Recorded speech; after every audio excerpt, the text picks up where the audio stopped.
Hello. आज मैं इस वीडियो में बात करूंगा क्लास 12th का बातचीत कहानी से रिलेटेड मोस्ट वीवीआई क्वेश्चन जो कि अक्सर बोर्ड एग्ज़ाम में पूछे जाते हैं। हमारा फर्स्ट क्वेश्चन है कि बाल कृष्ण किस काल के रचनाकार हैं। हमारा फर्स्ट ऑप्शन है आदिकाल, भक्तिकाल, ऋतिकाल और आधुनिक काल। तो इस क्वेश्चन का आंसर है ऑप्शन नंबर डी, आधुनिक काल। हमारा अगला क्वेश्चन है कि आर्ट ऑफ कन्वर्सेशन कहाँ के लोगों में सर्वाधिक प्रचलित है। हमारा ऑप्शन नंबर ए है अफ्रीका के लोगों में, ऑप्शन नंबर बी है भारत के, सी यूरोप के एंड डी कनाडा के लोगों में। तो जब हमने कहानी पढ़ाई की थी तो उसमें एक यूरोप के लोगों में ये गुण देखा गया था कि हाँ, उन लोग बात करने का एक कितना उत्तम तरीका है। तो हमारा इस क्वेश्चन का आंसर है यूरोप के लोगों में। हमारा अगला नंबर क्वेश्चन है किसके न होने से सृष्टि गूंगी प्रतीत होती है। तो इस क्वेश्चन का आंसर है वाक शक्ति।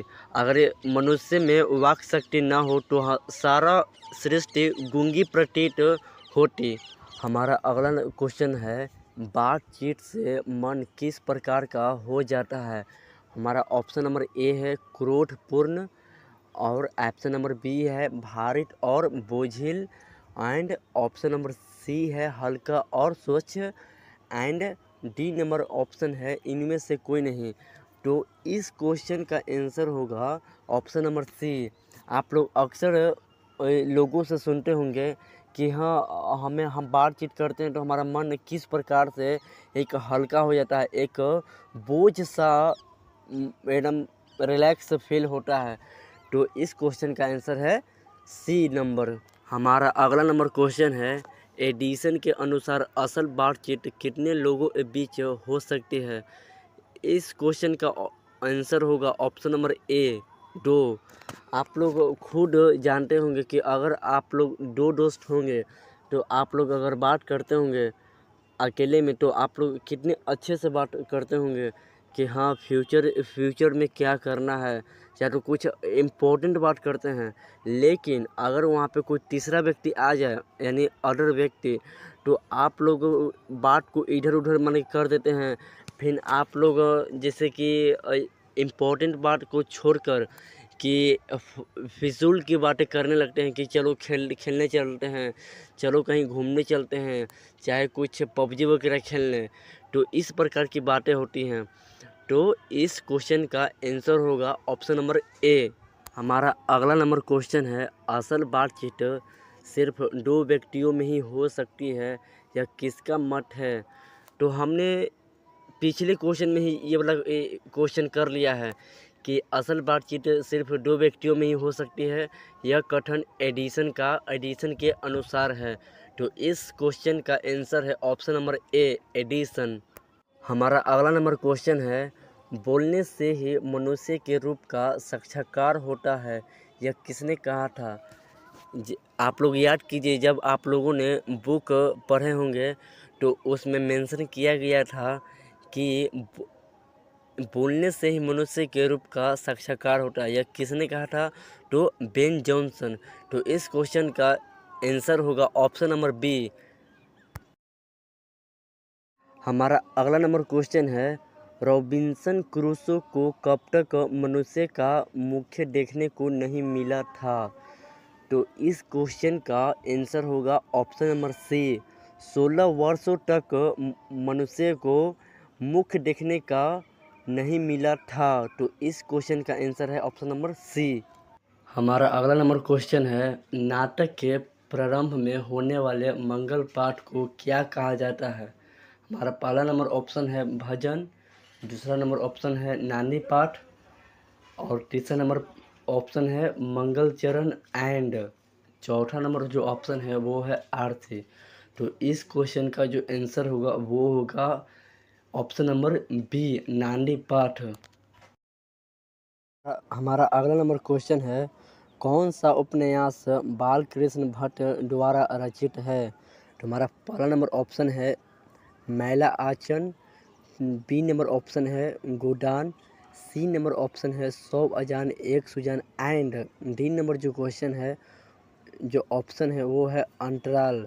तो हमारा इस क्वेश्चन का जो आंसर होगा वो होगा ऑप्शन नंबर सी 100 अजान 1 सुजान। हमारा जो अगला नंबर क्वेश्चन है वो है कौन सी रचना बालकृष्ण भट्ट द्वारा रचित नहीं है।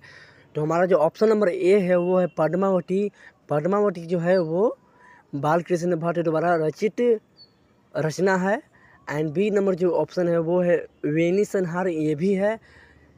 डी नंबर जो ऑप्शन है वो है मेघनाथ वध, ये भी जो है वो बालकृष्ण भट्ट द्वारा रचित रचना है। एंड जो सी नंबर जो ऑप्शन है वो है मेघदूतम, ये जो है ये बालकृष्ण भट्ट द्वारा रचित रचना नहीं है। तो इस क्वेश्चन का जो आंसर होगा वो होगा ऑप्शन वो है ऑप्शन नंबर सी।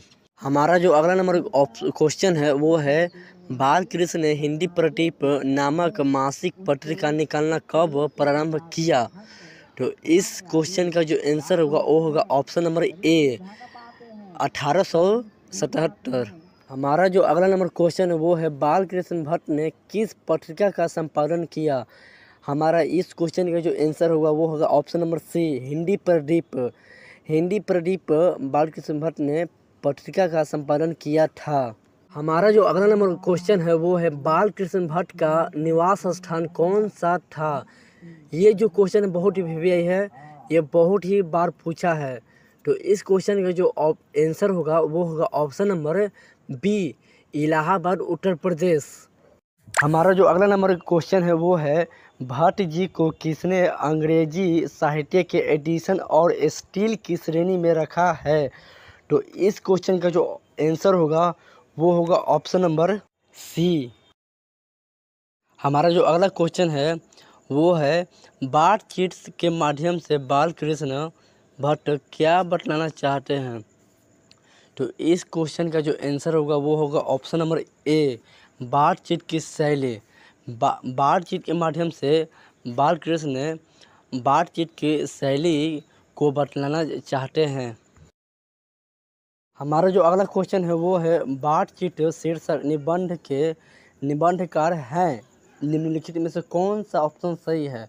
तो इस क्वेश्चन का आंसर आप लोग कमेंट कीजिए कि बातचीत शीर्षक निबंध के निबंधकार कौन हैं। हमारा जो अगला क्वेश्चन है वो है रॉबिन्सन क्रूसो ने 16 वर्ष के उपरांत किसके मुख से एक बात सुनी थी।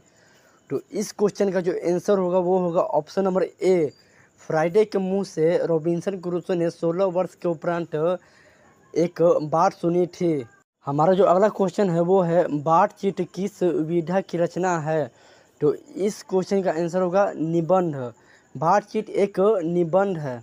हमारा जो अगला क्वेश्चन है वो है बालकृष्ण भट्ट ने कौन सा मासिक पत्र निकाला था। तो इस क्वेश्चन का आंसर होगा option number C Hindi Pradeep. हमारा जो अगला क्वेश्चन है वो है कौन सी रचना बालकृष्ण भट्ट की है। तो इस क्वेश्चन का जो आंसर होगा वो है ऑप्शन नंबर ए रेल का विकट खेल। हमारा जो अगला क्वेश्चन है वो है कौन सी रचना बालकृष्ण भट्ट की नहीं है।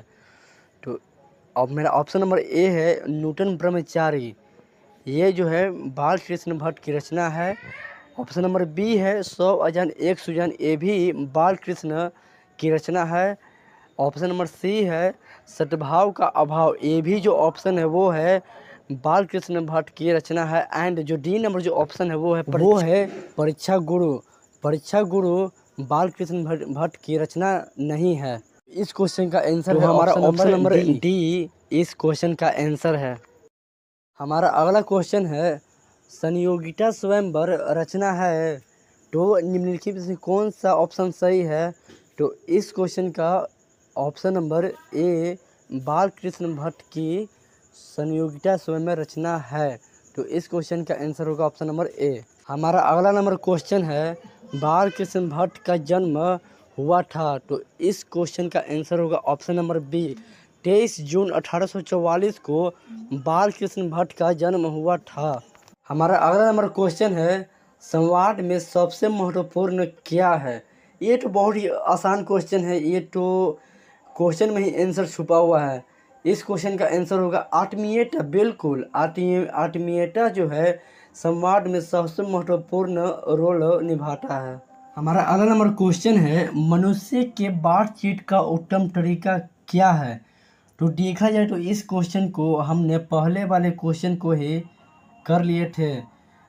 सिमिलरली क्वेश्चन है, इस क्वेश्चन का आंसर होगा बिल्कुल ऑप्शन नंबर डी जो है, आत्मीयता से बातचीत। तो इस क्वेश्चन का आंसर होगा ऑप्शन नंबर डी। हमारा अगला नंबर क्वेश्चन है, बालकृष्ण भट्ट किस युग के निबंधकार थे। तो ये बहुत ही आसान क्वेश्चन है, ये अक्सर बोर्ड एग्जाम में पूछ देता है कि बालकृष्ण भट्ट किस युग के निबंधकार थे। तो इस क्वेश्चन का आंसर होगा ऑप्शन नंबर बी, भारतेगु युग। हमारा अगला नंबर क्वेश्चन है, बालकृष्ण भट्ट की रचना बातचीत क्या है। तो इस क्वेश्चन का आंसर होगा ऑप्शन नंबर डी, बातचीत भट्ट एक ललित निबंध है। तो हमारा सारा क्वेश्चन कंप्लीट हो गया। आप लोग भरपूर इस क्वेश्चन को प्रैक्टिस कीजिए। इस कहानी से ऑब्जेक्टिव क्वेश्चन इतना से ज़्यादा बन ही नहीं सकता है। तो आप लोग बिल्कुल जितना हम अभी कराए हैं ऑब्जेक्टिव, आप लोग बहुत ही अच्छे से इस ऑब्जेक्टिव को रिवाइज कीजिए। इससे ज़्यादा इस कहानी से क्वेश्चन ऑब्जेक्टिव क्वेश्चन बन ही नहीं सकता है। तो थैंक यू एंड आप लोग इस वीडियो को शेयर कीजिए एंड आप लोग इस चैनल को सब्सक्राइब कर लीजिए। आप लोग इसी से रिलेटेड इस चैनल पे वीडियो आते रहेंगे। तो thank you to all watching this video।